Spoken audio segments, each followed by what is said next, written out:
दोस्तों इस वीडियो में हम आपके सामने एक पहेली लेकर आए हैं और यह पहेली कमेंट में पूछा गया था। यह पहेली पूछा गया है मिस्टर राहुल के द्वारा। बहुत ही शानदार पहेली है, देहाती पहेली है। आपको सुनकर समझकर बहुत ही मज़ा आएगा और इस पहेली को आप चाहें तो दूसरे के साथ भी शेयर कर सकते हैं। ओके, तो देखिए क्या है पहेली।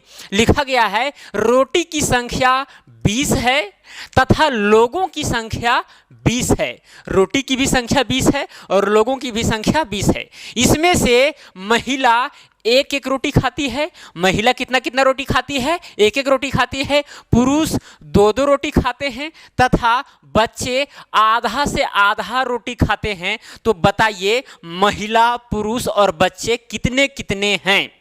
बहुत ही शानदार सवाल है। यहाँ पर बोला गया है कि भाई जो रोटी की संख्या वो भी 20 है, फिर लोगों की संख्या भी 20 है और कितना कितना वे रोटी खाते हैं महिला, पुरुष या बच्चे, वो बता दिया गया है आपको। और आपको बताना है कि भाई महिला कितना है, पुरुष कितना है और बच्चे कितना है, ये आपको बताना है। बहुत शानदार सवाल है।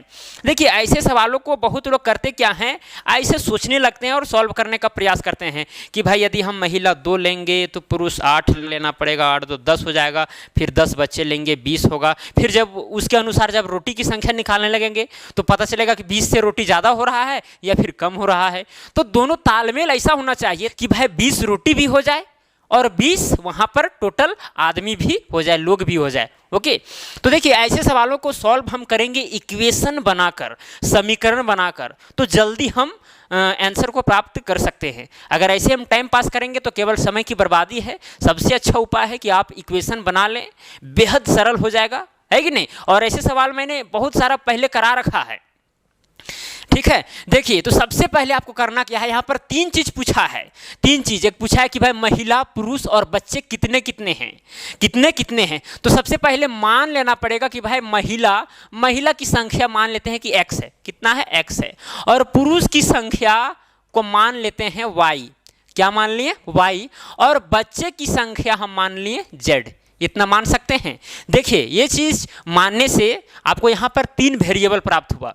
अगर 3 वेरिएबल है तो हमें 3 इक्वेशन चाहिए, 3 समीकरण चाहिए, ताकि हम तीनों समीकरण को सॉल्व करके और x, y, z का मान निकाल लें। और जो x, y, z का मान निकलेगा वही होगा स्त्री का संख्या, पुरुष का संख्या और बच्चे का संख्या। ओके, तो देखिए यहाँ पर अगर 3 इक्वेशन नहीं बनेगा तो भी उसका इलाज है।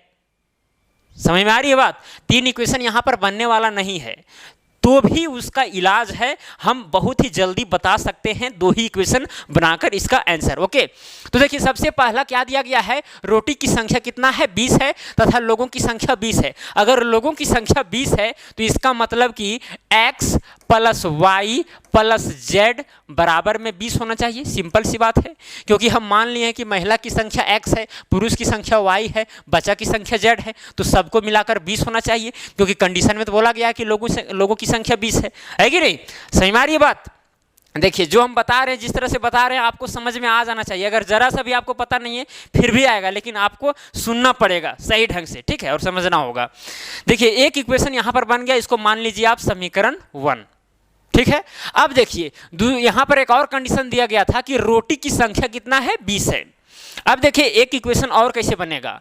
देखिए अगर महिला की संख्या x है और हमको पता है कि भाई महिला जो है एक एक रोटी खा रही है, इसका मतलब कि महिला x रोटी खा जाएगी। 1 गुने x मतलब कि x रोटी। सिंपल सी बात है। तो यहाँ पर हम लिखेंगे x, फिर प्लस, अब यहाँ पर y पुरुष। बताइए पुरुष कितना रोटी खा रहे हैं? हर पुरुष कितना रोटी खा रहा है? 2 रोटी। अब यहाँ पर y पुरुष है, y की जगह पर हो सकता है 5 पुरुष हो, 6 पुरुष हो, 7 पुरुष, जितना भी हो। तो यहाँ पर अगर 2 रोटी खा रहा है तो y पुरुष कितना रोटी खाएगा? 2y खाएगा। कितना खाएगा? 2y। तो यहाँ पर लिख देंगे 2y। ओके, अब देखिए यहाँ पर आगे क्या लिखेंगे। लिखा गया बच्चे जो हैं वो आधा से आधा रोटी खाते हैं। अच्छा, आधा का आधा मतलब क्या हुआ? 1/4। आधा का आधा, आधा ये हुआ, फिर आधा का आधा तो कितना हो जाएगा? 1/4। का मतलब कैसे होता है? गुना होता है। सिंपल सी बात है, राइट। तो 1/4। तो बताइए बच्चे की संख्या कितना है? z है। अगर बच्चे की संख्या z है तो रोटी कितना खाया जाएगा उनके द्वारा? z/4। कितना? z/4। 4। तो टोटल जोड़कर कितना आना चाहिए? 20 रोटी आना चाहिए। तो 20 यहाँ पर लिख दिए। इसको मान लीजिए आप समीकरण 2। नहीं समझ में आया? देखिए ये इस इक्वेशन में आपको थोड़ा सा दिक्कत हो सकता है। अरे भाई सिंपल सी बात है, यहाँ पर स्त्री जो है एक रोटी खाती है, एक रोटी। अब एक्स स्त्री है तो एक्स रोटी खाया जाएगा। अब वाई पुरुष है भाई, यार एक पुरुष खाता है 2 रोटी तो 2y रोटी खाया जाएगा। अब एक बच्चा खाता है आधा का आधा रोटी, मतलब कि 1/4 रोटी, यानी पूरा रोटी है तो उसका चौथा हिस्सा खाता है, 1/4 हिस्सा, है कि नहीं? तो यहाँ z/4 हो जाएगा = 20 हो जाएगा। 2 इक्वेशन मिल गया। अच्छा इक्वेशन यहाँ पर इसको नहीं मानिए, क्योंकि थोड़ा सा इसको और सिंपलेस्ट फॉर्म में बदल लेते हैं। अब देखिए यहाँ पर अगर एलसीएम लेंगे तो कितना आ जाएगा? 4 आ जाएगा। अब ये 4 इसके चला जाएगा तो हो जाएगा 4x, प्लस में हो जाएगा यहाँ पर 4 दूना 8y, फिर हो जाएगा यहाँ पर z = 20 हो गया। अब आगे और बढ़िए तो हो जाएगा 4x प्लस में 8y प्लस z बराबर में ये जो 4 है इधर ले जाइए तो कितना हो जाएगा? 20 चौके 80। इसको मानिए समीकरण 2। ये पूरा रैखिक में हो गया है कि नहीं? बटा में है तो फिर जोड़ने घटाने में थोड़ा सा दिक्कत होगा, इसीलिए हम सिंपलेस्ट फॉर्म में बदल दिए। अब क्या करेंगे इसको? अब इसको करना क्या है? सॉल्व करना है। 2 इक्वेशन मिला है, 2 इक्वेशन को कंपोजिट करके हम थोड़ा सा वहाँ से हम एजम्पशन कर सकते हैं कि भाई इसका आंसर क्या आने वाला है। ओके, तो देखिए यहाँ पर करेंगे क्या? पहला इक्वेशन देखिए, दूसरा इक्वेशन देखिए। दूसरा इक्वेशन से अगर पहला इक्वेशन को घटा देंगे तो ये वाला z, यहाँ पर एक z है और यहाँ पर भी एक z है, घट जाएगा। तो x और y के टर्म में हमको इक्वेशन अगला मिलेगा, है कि नहीं?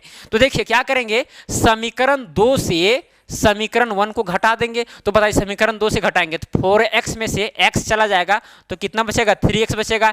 8y में से y चला जाएगा तो कितना बचेगा? 7y बचेगा। फिर z में से z चला जाएगा तो खत्म कहानी हो जाएगा। 80 में से 20 जाएगा तो कितना बचेगा? 60 बचेगा। नहीं समझ में आया? अरे भाई समीकरण 2 में से समीकरण 1 को घटाए हैं तो समीकरण 2 ये वाला है, इससे घटाए हैं इसको। थोड़ा सा हम जल्दी बना दिए हैं, हालांकि थोड़ा सा और लिख लेते, घटा करके आपको बताते। नहीं बताएंगे तो कोई दिक्कत नहीं है। अब घटाइए, 4x में से x गया तो 3x, 8y में y गया तो 7y, z में से z गया यानी 0, ठीक है, और 80 में से 20 गया तो 60।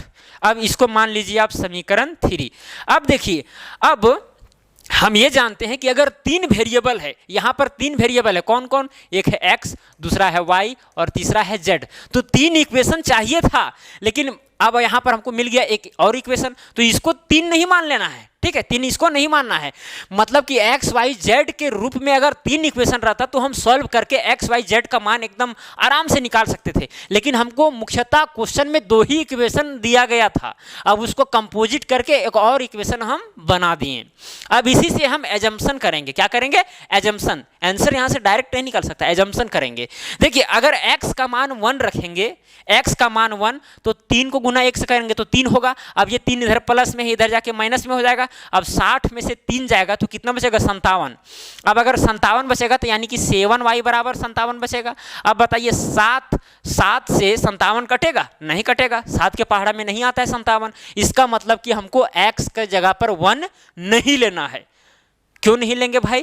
क्योंकि जो y का मान है वो प्राकृतिक संख्या नहीं आ रहा है, क्योंकि x y z हम जो माने हैं कि भाई x जो है महिला की संख्या है, y जो है पुरुष की संख्या है, z बच्चे की संख्या है। तो भाई संख्या अगर हम गिने होंगे तो प्राकृतिक संख्या ही आएगा। सिंपल सी बात है, 1 2 3 4 5 कुछ भी हो सकता है, प्राकृतिक संख्या है कि नहीं? इसीलिए यहाँ पर y के जगह पर आ जा रहा था कितना? 60/7, जो कट नहीं रहा है। नहीं, 57/7 आ रहा था जो कटता नहीं है, इसलिए हम नहीं लेंगे। अगर x की जगह पर 2 लेते हैं, देखिए किस तरह से लेते हैं। अगर x की जगह पर 2 लेंगे तो 3 गुना 2 हो जाएगा, प्लस में हो जाएगा 7y बराबर में हो जाएगा 60।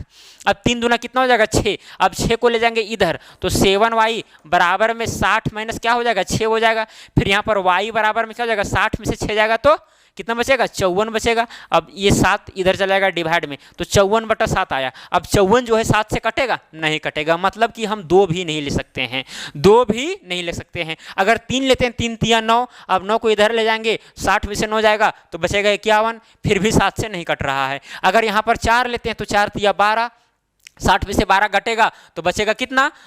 48। अब 48 7 से नहीं कटेगा, ये फिक्स है। अगर 5 लेते हैं तो 5 3 15, 45 आ जाएगा, फिर भी नहीं कटेगा। 6 लेते हैं तो 6 3 18 हो जाएगा, 6 3 18, 18 में से 60 में से 18 जाएगा तो बचेगा 42। अब 7 से कटेगा, कितना लिए हम?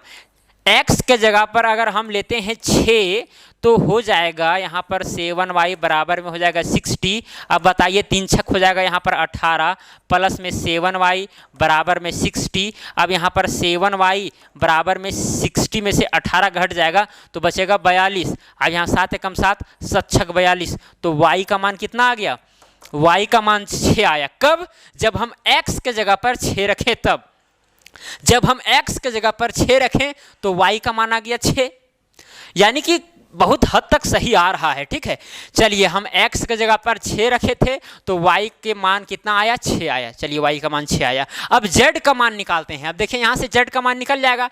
x का मान आया 6, y का मान आया 6, तो 6 हो जाएगा 12, 12 प्लस z बराबर में 20। अब यहाँ z बराबर में हो जाएगा 20 माइनस 12। अब 20 में से 12 घटाइए तो कितना बचेगा? 8, यानी z का मान आ गया 8। z का मान आ गया 8। अब देखिए यहाँ पर ये चीज हम एजम्पशन से प्राप्त की है, हमको डायरेक्ट प्राप्त नहीं हुआ है, हम बार बार बता रहे हैं। ठीक है, इसको समझना है। अब यहाँ पर x का मान आया 6, इसका मतलब कि औरतों की संख्या, लेडीज की संख्या कितना है? 6 है। y का मान आया 6, मतलब कि पुरुष की संख्या 6 है। z का मान आया 8, इसका मतलब कि बच्चे की संख्या कितना है? 8 है। तो देखिए यहाँ पर जोड़ेंगे इसको, 6 6 12, 12 8 20 हो गया, यानी कि 20 तो यहाँ पर लोग हो रहे हैं। लेकिन यहाँ पर अगर इस तरह से कंडीशन रहेगा तो 20 रोटी आ रहा है कि नहीं आ रहा है, इसको हम देखेंगे। अगर x है औरतों की संख्या तो यहाँ पर 6 औरत है तो कितना रोटी खाया जाएगा? 6 रोटी खाया जाएगा, क्योंकि एक औरत 1 रोटी खाती है कि नहीं। अब दूसरा, यहाँ y का मान है 6, मतलब कि पुरुष की संख्या 6, और हम जानते हैं कि भाई पुरुष यहाँ पर कितना रोटी खा रहे हैं? 2 रोटी खा रहे हैं, मतलब कि 12 रोटी खपत होगा।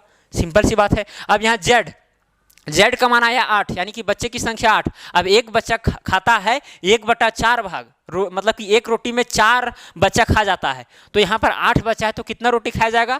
2 रोटी खाया जाएगा।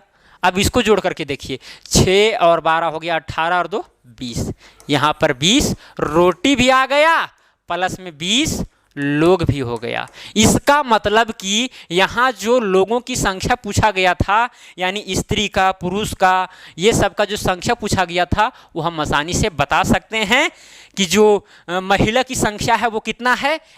6 है, यानी महिला की संख्या यहाँ पर 6 हो जाएगा, बराबर में 6 लिख देते हैं, और पुरुष की भी संख्या 6 है, और ये बच्चे की संख्या कितना है? 8 है। इस तरह से आप आंसर निकाल सकते हैं। हम बता रहे थे इसीलिए थोड़ा सा लेट लगा, अगर आप अपने से तेज़ी गति से बनाइएगा तो इतना देर लगने की ज़रूरत नहीं है। और ऐसे सवालों को आप इसी तरह से बनाइए। ठीक है, आप कहेंगे कि नहीं हम सोच कर बना लेते, तो देखिए कभी कभी होता है कि कंडीशन बहुत ही जटिल दिया हुआ रहेगा। यहाँ पर 20 रोटी 20 लोग का बात है, कभी कभी पर 500 रोटी 500 लोग का बात की जाएगा, तब आप कितना सोचिएगा? सोचते सोचते तो फिर दिन पार हो जाएगा, लेकिन आंसर आने वाला नहीं है। आ भी सकता है, ऐसा नहीं बोल रहे कि आएगा ही नहीं, आ भी सकता है, लेकिन देर उससे ज़्यादा लगेगा। उससे अच्छा कि भाई हम इक्वेशन बना लेंगे, जल्दी हम आंसर प्राप्त कर सकते हैं, है कि नहीं। अगर 3 इक्वेशन बन जाता है तो फिर बहुत अच्छी बात है, सोने की सुहागा वाली बात हो जाएगी, है कि नहीं। तो चलिए आज के लिए इतना ही। पहली अगर अच्छा लगा होगा तो वीडियो को लाइक जरूर कीजिएगा। अब मिलेंगे अगला वीडियो में। जय हिंद, जय भारत।